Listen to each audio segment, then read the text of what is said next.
So welcome to our 2024 OHDSI Open-Source Developers Conference. It's really a pleasure to have you here. It's great to see so many familiar faces and some new ones. Today, we're going to celebrate all the software development that we do as part of the OHDSI community. I am joined by a fantastic group of colleagues, Adam Black, Katie Sadowski, and Dan Smith, helped me put together today's itinerary. And so today we're going to be your tour guides for the OHDSI open source software community. And it is a large community. So let's start our tour. One of the things I think is what is a powerful combination is combining open source software development with open science. They go hand in hand because it's so important for us to build on the accomplishments of other people's scientific work. Being able to share the code allows us to build on that complexity, allows us to build constructs, allows us to be able to then do more complex ideas.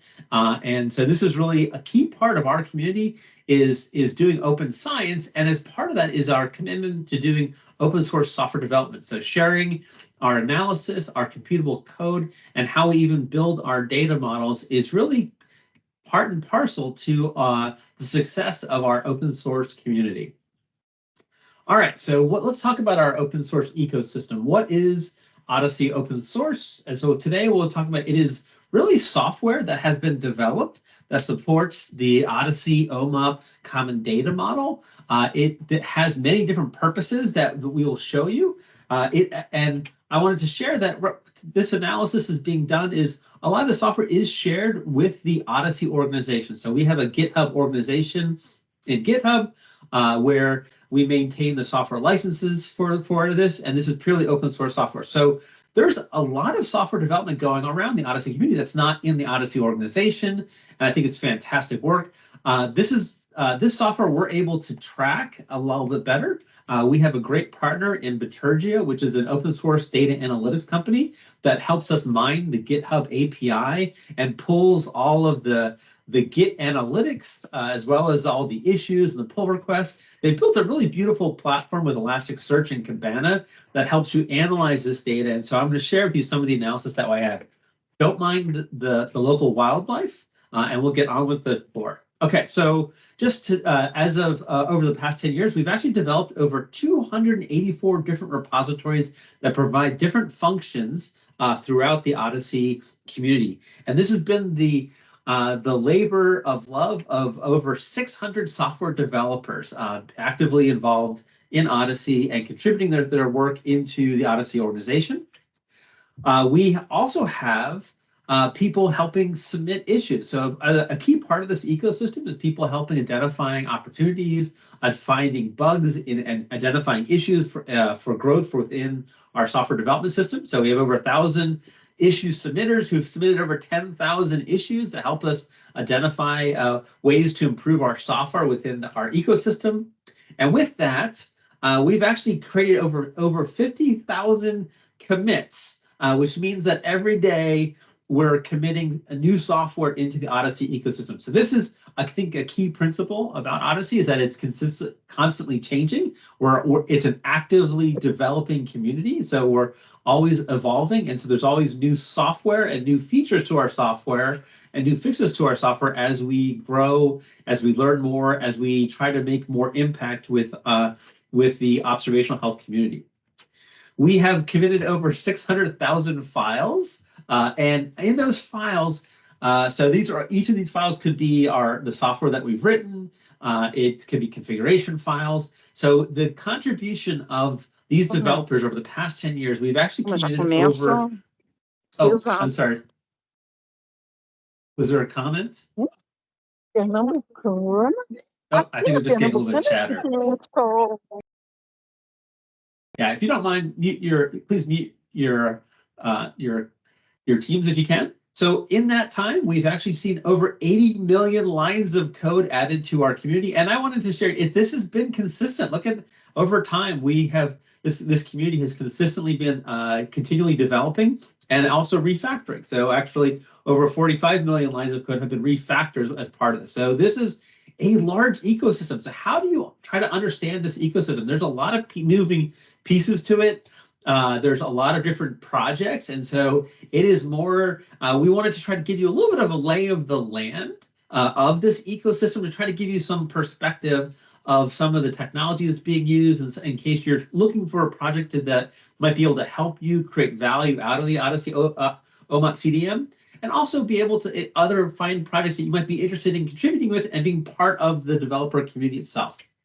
So let's think of ourselves as an ecosystem where we have lots of different pieces. At the foundation of our ecosystem, at the bottom of our coral reef, is really sitting the OMOP Common Data Model. This is such a foundational component. This is why the CDM group does such a strong work on trying to be providing stability and consistency and backwards compatibility. And so this is why they have such formal processes for developing the CDM and maturing it, so that the software that we develop off of it can create as much value as possible.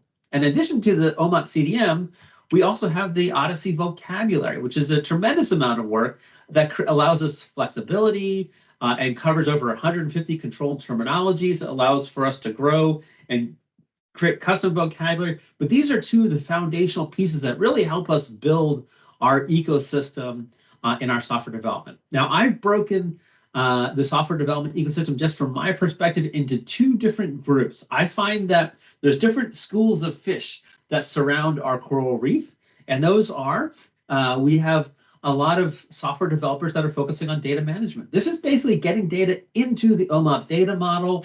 These are folks that are often working with SQL. You might see some more exotic fish in there that are working with some graph technologies that we'll be talking about today.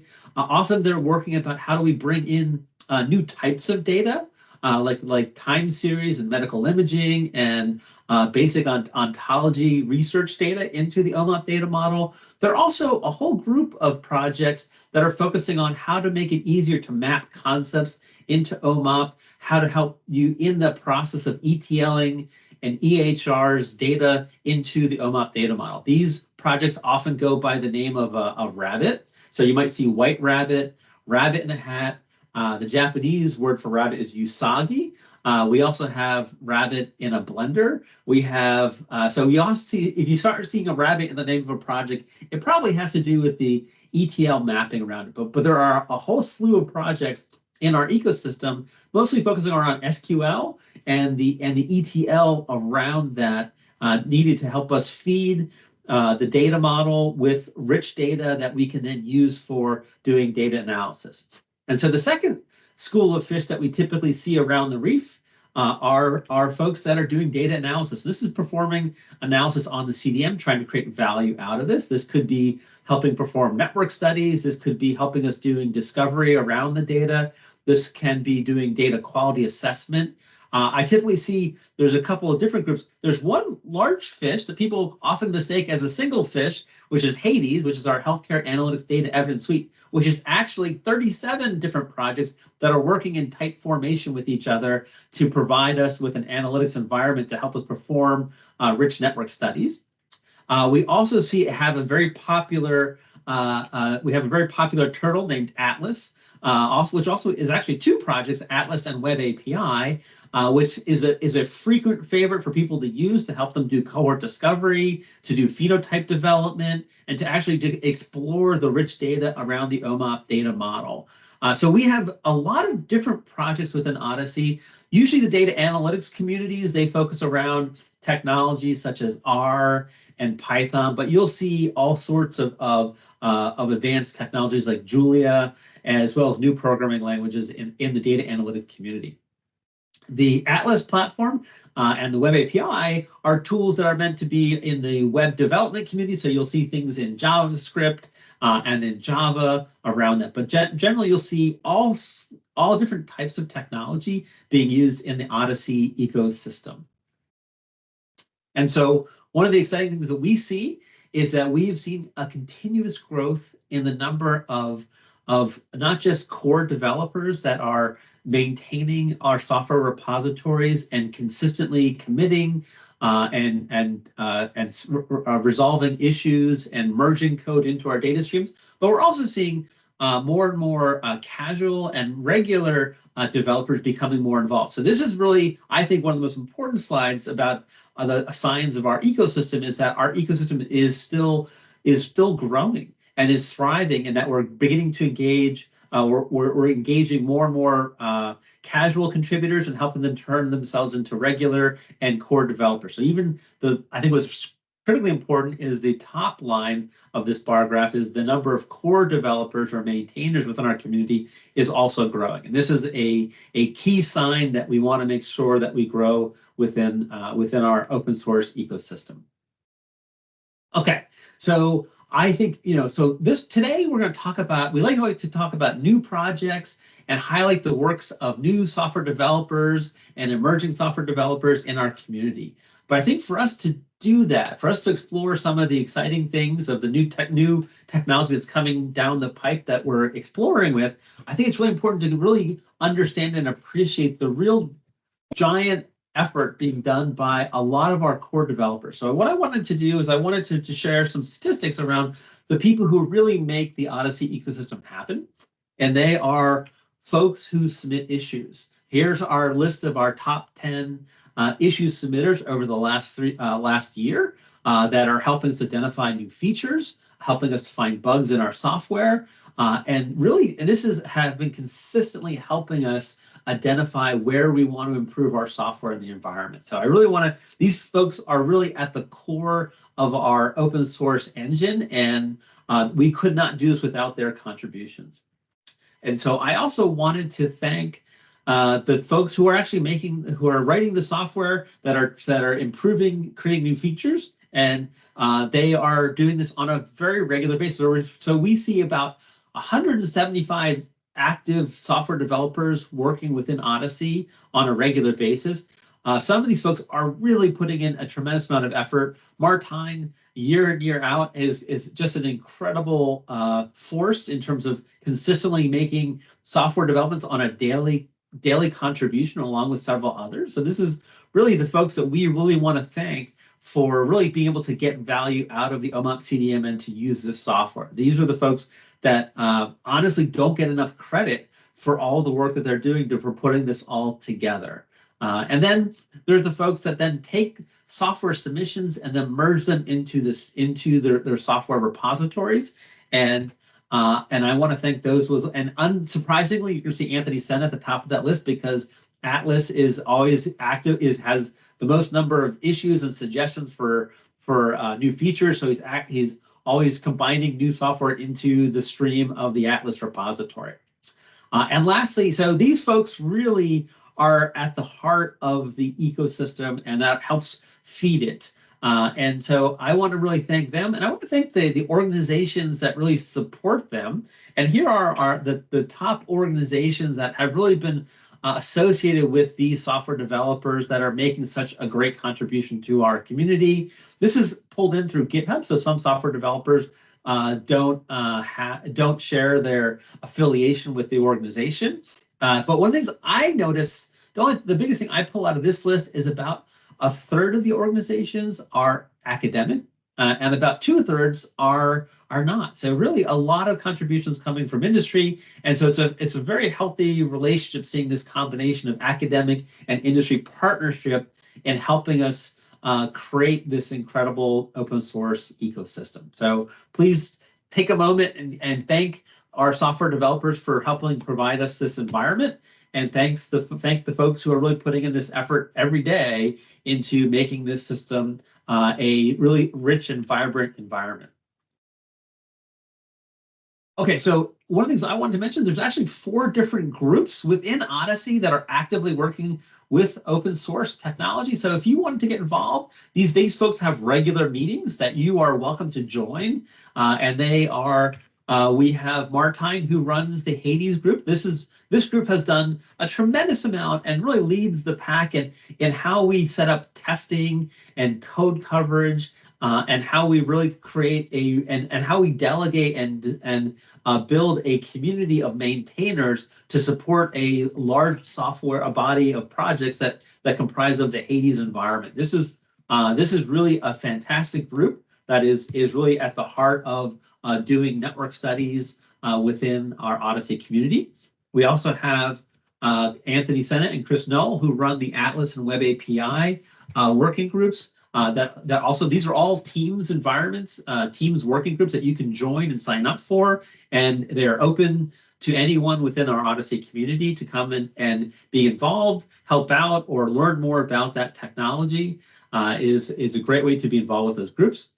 We also have a technology advisory board that we formed last year. I really encourage you to go take a look at the mission of the technology advisory board. It's trying to take all this software from our 200 plus repositories and provide it in a stable, secure, supportable environment that we can make sure that our end users are able to get the full value out of that software. And that's really the mission of the technology advisory board. That it comprises of maintainers from many of the repos within the OHDSI community, and is really on the goal to help people get more value out of the OMOP CDM using the OHDSI software technology stack. So this is a really key initiative that we've been very excited with. And then the last active group that we encourage people to be involved with is the group that I run with Adam Black. It's our open source working group. This is where we run our Chiron training program, where we help onboard new software developers into the OHDSI community. This is where we have really fun discussions about the overarching architecture and how do we build a more, how do we coordinate across our repositories so that we can create more interoperability and create more, make it more like that dream of Patrick of Lego pieces that we can connect and stack on top of each other. So please join any of these working groups. We encourage you to participate. There of course is no fee for joining any of these groups. And it's a great way to get mentoring and getting professional development experience for helping advance your career. All right, so let's get into today's agenda. I'm excited. So today we're going to talk about a lot of new projects, and in the morning we're going to be talking about we're going to have a developers panel around some of the ETL technology that we're developing to help us omopify more data. We're also going to be getting an update from Adam Black and the Darwin developers update. And in the afternoon, we're going to start giving you updates on what we've been doing as a community over the past year around BroadC and Strategis and our technology advisory board. And then we're going to start talking about some of the new technologies. And we're going to end with Dr. Tiffany Callahan and really trying to see how we can start building knowledge representation out of and connecting our OMOP data into higher and higher level inference logic. So this is a super exciting day. And with that, I'm going to hand this over to Adam.